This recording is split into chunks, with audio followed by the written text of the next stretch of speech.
آج مسلمان فرد، قوم اور امہ یہ سب دنیا کے ظاہر کے دھوکے میں مبتلا ہو گئے ہیں، اور اس بات میں کوئی خاص دلائل کی بھی مجھے دینے کی ضرورت نہیں ہے، کیونکہ یہ بات اظہر من الشمس ہے۔ آپ اپنے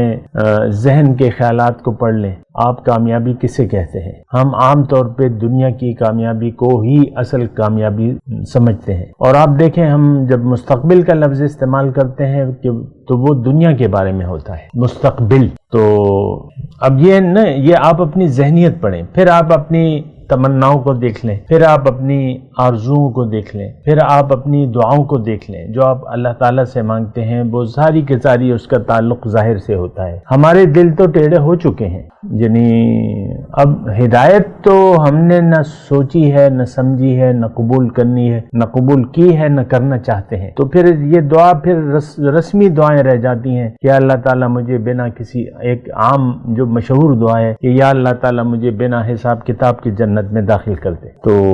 بہرحال یہ آپ دیکھ لیں، ہمیں تو یقین بھی نہیں ہے، نہ موت کے بعد دوبارہ زندگی کا ہم